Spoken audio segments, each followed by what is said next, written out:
In the first stage of the procedure, the abortionist is actually watching the baby on a TV screen using an ultrasound machine. This allows the abortionist to reach in with forceps and grab a baby, usually by a leg, turn the baby around, and begin to deliver the baby, while still alive, into the birth canal. At a certain point, the abortionist is able to grab the baby with his hands and continue to deliver the baby into the birth canal, everything except for the head. In this procedure, it is very important that the head not emerge from the womb, because that, of course, would be a live birth under the law.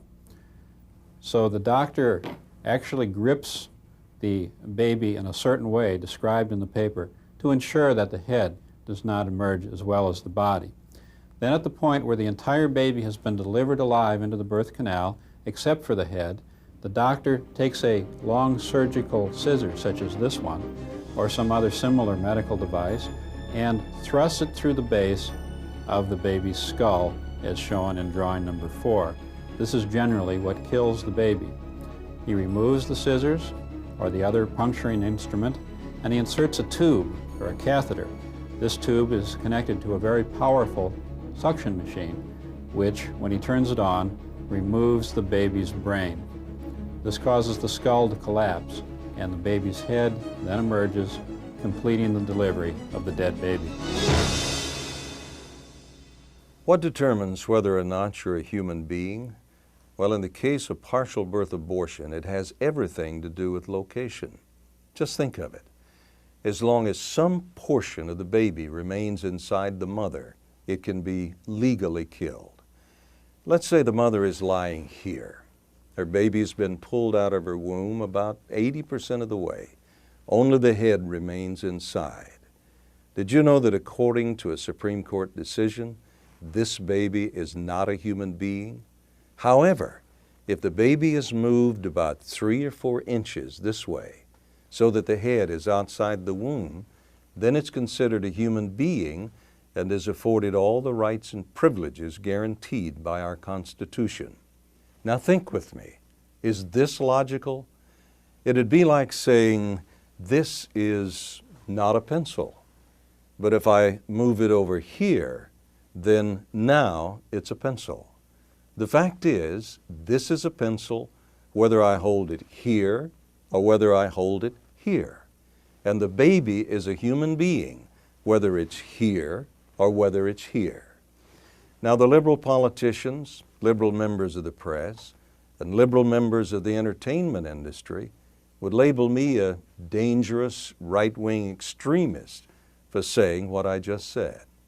But I would say that puncturing a baby's skull and then sucking its brains out is extreme. What would you say? Is partial birth abortion any worse than any other abortion? Well, every abortion kills a living, human, developing baby. But this type of abortion is particularly gruesome. It's killing a baby during delivery. This is a medical model of a baby at 4.5 months, 20 weeks. This is the earliest stage at which a partial birth abortion would generally be done.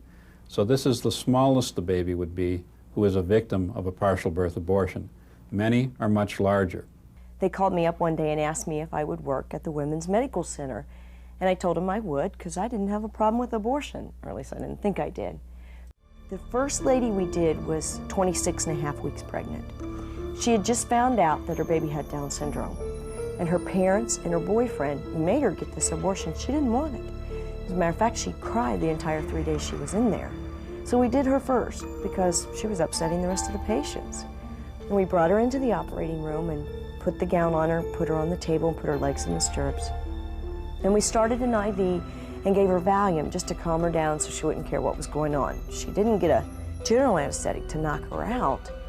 And I really thought those babies were dead at this point. I thought, they're not going to do this on a live baby, surely. You know, something's killed the baby. I don't know what I thought killed it, but they were very much alive, and you could see the heartbeat. And taking a pair of forceps, he went up inside the cervix and into the uterus and found one of the baby's feet and turned the baby in utero because it wasn't headed feet first. He has to bring the baby out feet first.